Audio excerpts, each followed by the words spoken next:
नमस्कार दोस्तों, मेरे देश वाजपेयी। जैसे कि आप जानते हैं 10 की दस्तक इस कार्यक्रम में हम आपको जुर्म और उससे होने वाले वारदातों से रूबरू कराते हैं। आइए जानते हैं जुर्म की दुनिया का एक ऐसा ही काला सच, 10 की दस्तक।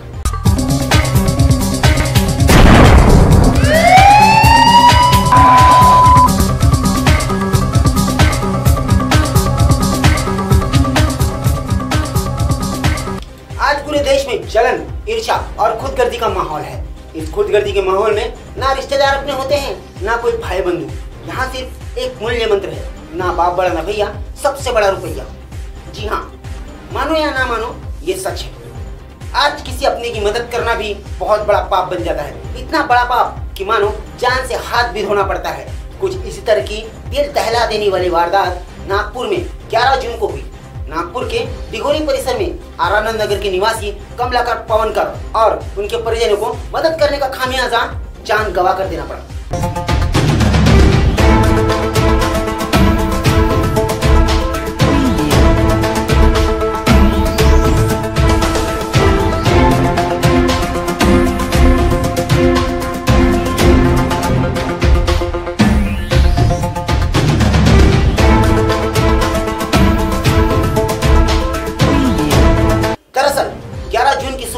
आराधना नगर वालों के लिए इतनी दर्दनाक निकलेगी किसी ने सोचा न था। अचानक सुबह 6 बजे से परिसर में खलबली मच गई कि कमलाकर पवनकर और उनके परिवार की किसी व्यक्ति ने धारदार शस्त्र द्वारा हत्या कर दी।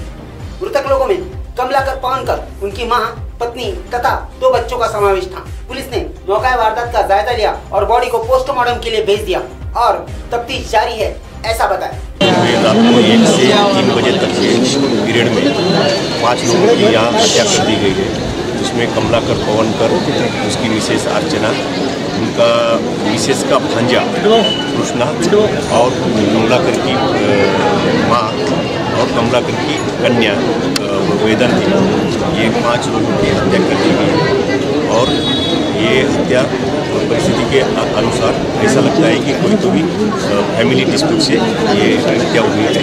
तो हम आगे का तपास कर रहे हैं। कोई सस्पेक्ट का नाम मिला है, उसकी तलाश में टोटल 5 पथक भेजे हैं और पूरी इन्वेस्टिगेशन के लिए 4 पथक हमने कार्यरत किए हैं। वही कुछ लोगों का ये भी कहना है कि पवनकर के परिवार में या उनके परिजनों में से ही कोई है जिन्होंने इस वारदात को अंजाम दिया।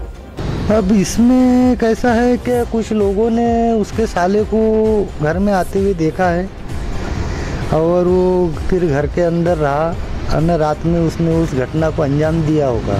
एरिया का माहौल तो आप खुद ही देख रहे हैं, घटना होने के बाद में आप भी देख रहे हैं, पूरा सुनसान है सब तरफ। और जिस दिन घटना हुई उस दिन हमको सवेरे 7 बजे मालूम पड़ा। वो 2 बच्ची बाहर निकल के वो दूसरे के घर में आके बता रही कि मेरे मम्मी पापा को ऐसा ऐसा हुआ, चलो कर देखते। हम तो 5 लाशें हमने खुद अपने आंखों से देखी हमने।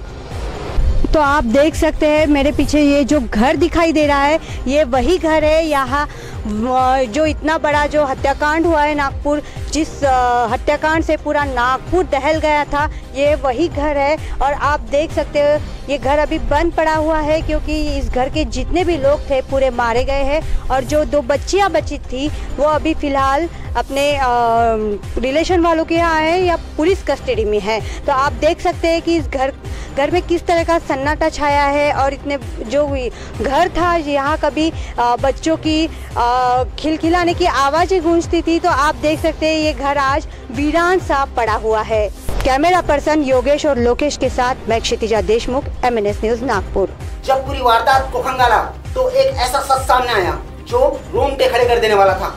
पवनकर का साला विवेक पलाटकर ये पहले से ही आपराधिक किस्म का व्यक्ति था। इसने अपने शक के चलते अपने ही पति की हत्या कर दी थी, जिससे उसे कारावास भी भोगना पड़ा। मगर उसके इसी दुखद समय में पवनकर और उसके परिवार ने उसकी बहुत मदद की, उसे जेल से भी बाहर निकाला, जिसमें बहुत सा खर्चा भी आया।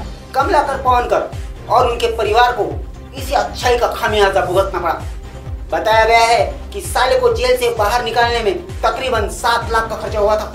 और वो पैसे जब पवनकर ने विवेक से मांगे तो विवेक ने बातों का तूफान खड़ा किया और तैश में आकर रात 3 से 4 के दरमियान एक धारदार शस्त्र से कमलाकर पवनकर और उनके परिवार की हत्या कर दी और फरार हो गया। पुलिस आज भी तफ्तीश में लगी है पर कोई सुराग नहीं मिल रहा है। आखिर क्या गलती थी पवनकर और उनके परिवार की जो उन्हें इतनी बड़ी सजा मिली कि उनका जीना ही मुहाल हो गया? या क्या गलती थी उस छोटी सी बच्ची की जो पवनकर परिवार की एक आखिरी सदस्य अभी बची है और पुलिस हिरासत में है? कभी कभी अपने ही बन बैठते हैं अपनों के ही जान के दुश्मन। ये रिश्तेदारी के दरिंदे कुछ सोचते ही नहीं, बस अपने हैवानियत में ऐसे घिनौने वारदात को अंजाम दे देते हैं। आशा है कि अब आप समझ गए होंगे कि किसी का भला करना, किसी का अच्छा सोचना भी भारी पड़ सकता है। तो सावधान रहे अपने से, अपने लोगों से, अपने रिश्तेदारों से जो सिर्फ पैसों के भूखे होते हैं और इस पैसे के लिए वो किसी भी हद तक जा सकते हैं। सतर्क रहें, सजग रहें और देखते रहें MLS 10 की 10 तक।